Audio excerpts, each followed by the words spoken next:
দাদুকে বলছি, শোনো, যদি আমার অনেক বয়স হয়ে গিয়েছে তবু তোমাদের মতো সুন্দরী মেয়ে পেলে আমি কিন্তু বিয়ে করার জন্য দুই নাতির সঙ্গে ডুয়েল লড়াই নেমে পড়তাম।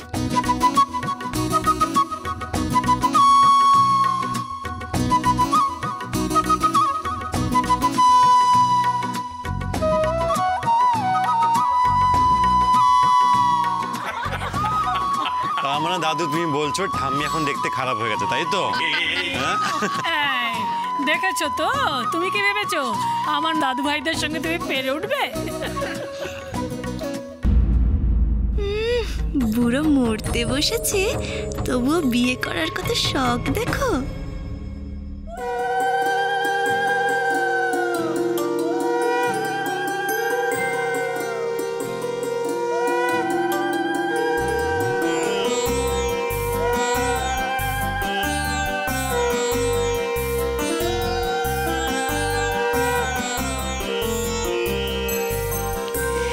এই দেখো, এই গয়নাগুলো আমার, অনেক পুরনো কিন্তু আমার খুব প্রিয়।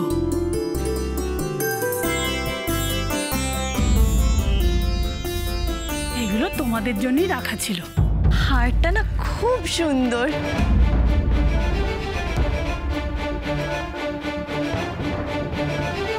বড়নাথ বৌমা, তোমার কোনটা পছন্দ? যেটা পছন্দ তুমি বেছে নাও। আচ্ছা, আপনারা সব কিছু ওকেই আগে বলছেন কেন? আমারও তো কিছু একটা পছন্দ অপছন্দ আছে, বলুন। দেখো, এই মল্লিক বাড়িতে কিছু নিয়ম আর রীতি আছে যেটা আমরা সবাই মেনে এসেছি, আর ভবিষ্যতেও সেটাই হবে।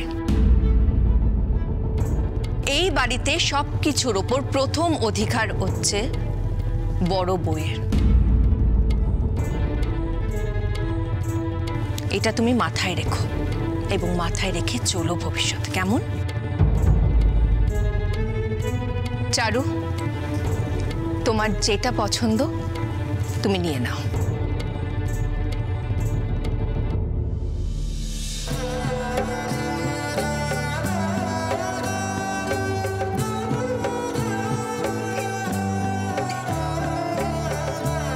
এটা তোমার পছন্দ হলো নাথবউ? খুব সুন্দর হার ঠাম্মি। ঠিক জানতাম এই হারখানা দেখে লোভ সামলাতে পারবে না। তুমি পরো, তোমাকে খুব ভালো মানাবে। এই হারটা আমার থেকেও বেশি আমার বোনকে মানাবে।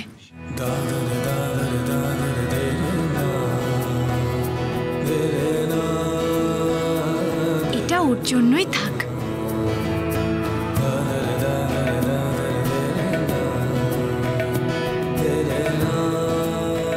ঠাম্মি, আমি এটা নিই? হ্যাঁ, নিশ্চয়ই নাও।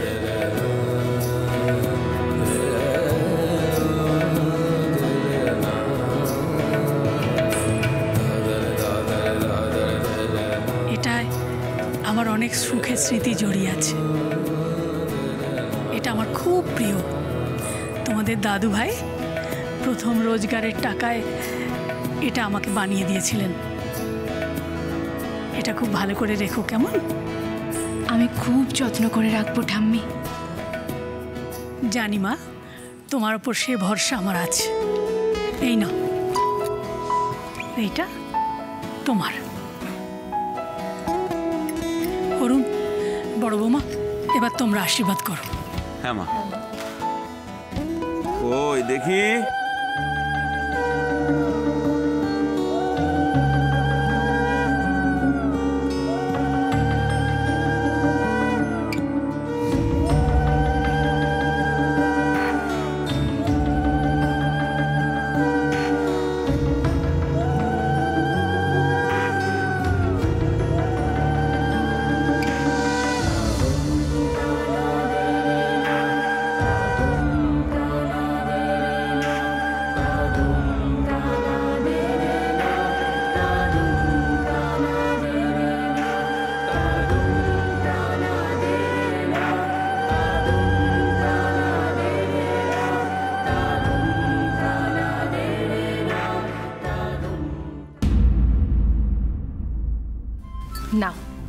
এটা তোমার, ধরো। পছন্দ হয়েছে? আপনি ভালোবেসে আমাকে যা দেবেন সেটাই আমার কাছে পৃথিবীর শ্রেষ্ঠ উপহার। আর এটা তোমার। এই হারটা সত্যি হিরে না পাথরের?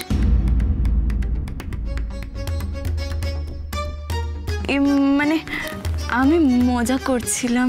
আমার ছোট নাত বৌমা দেখছি খুব মজা করতে পারে।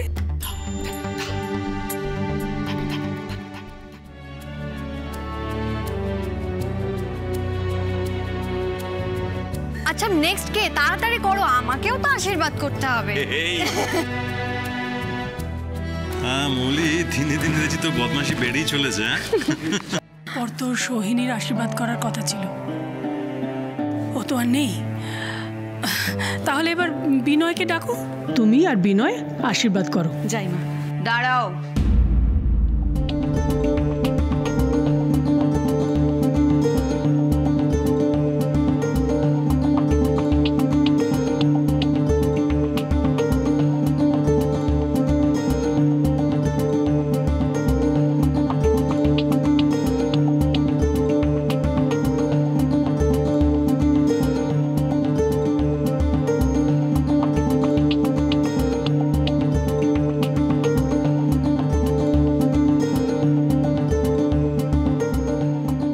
সোহিনী, তুই এসেছিস?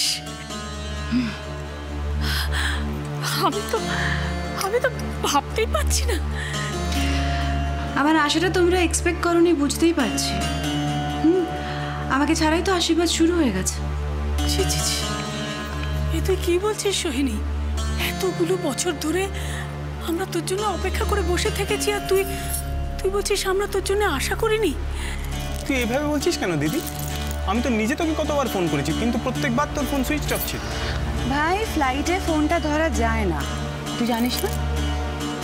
না না, তোর সাথে তো আমার কথাই হলো। আমি তো বললাম যে কত তাড়াতাড়ি আমাদের সমস্ত কিছু জোগাড় করতে হয়েছে, আমরা তো কোনো সময়ই পাইনি। দিদি ভাই, তুমি যে এত শর্ট নোটিসে চলে এসেছো, আমরা যে কি খুশি হয়েছি সেটা তোমাকে বলে বোঝাতে পারবো না। আমাদের আনন্দটাই পুরো দ্বিগুণ হয়ে গেছে, বিশ্বাস করো।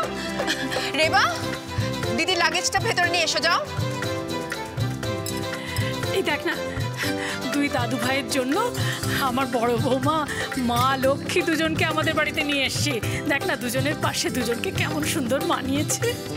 হ্যাঁ, সেটাই তো দেখতে এলাম এত দূর থেকে। মানে এত তাড়াতাড়ি মল্লিকা কোন ডানা কাটা পরিদের এবারে বউ করে নিয়ে এলো দেখতে হবে না আমায়? দেখি। এসো তো, এসো এসো। চারু, চুমকি, উনি হচ্ছেন তোমাদের পিসিমণি।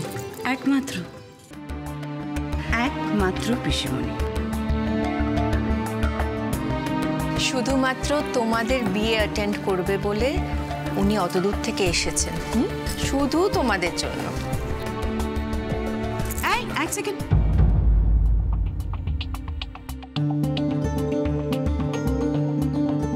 আমি কারোর প্রণাম নিই না।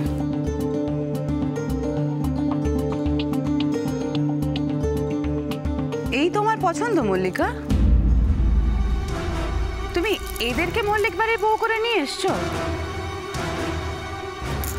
সিরিয়াসলি মা? আমি এদের দেখতে এত দূর থেকে ছুটে এলাম। এর তো দেখছি হেভি বচন। আমি ভাবতে পারছি না, দিস ইজ আনএক্সপেক্টেড। মানে তোমাদের রুচি এত নিচে নেমে গেছে। আচ্ছা মল্লিকা, একটা কথা বলো, তুমি তো তোমার ছেলেদের কথা একবার ভাবতে পারতে। তোমার ছেলে আর্য কেমব্রিজে পড়াশোনা করেছে, অংশু সেও তো ওয়েল এডুকেটেড। তাদের জন্য এরকম বউ? মানে আমাদের ফ্যামিলি স্ট্যাটাসের কথা একবার ভাবতে পারতে তুমি। সোহিনী, তুই ভাবলি কি করে এই বিয়েতে আর্য অংশ ওদের মতামত নেওয়া হয়নি? ভাববো কেন বাবা, দেখেই তো বুঝতে পারছি। পিসিমণি,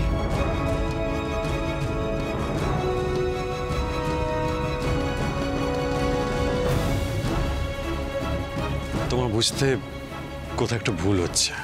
আমার তাই ভুল হচ্ছে? হ্যাঁ, আমি চারুকে আর অংশু চুমকিকে পছন্দ করেই বিয়ে করেছি। আচ্ছা, আর আমি নিজেকে খুব লাকি মনে করি যে চারুর মতো একজনকে লাইফ পার্টনার হিসেবে পাশে পেয়েছি। হ্যাঁ, তাহলে তো হয়ে গেল। ডিসকাশনে আর তো কোনো জায়গাই বাকি রইলো না, তাই না? না, নেই সোহিনী, সবাই অপেক্ষা করে আছে। তুই এবার আশীর্বাদটা সেরে ফেল দেখি।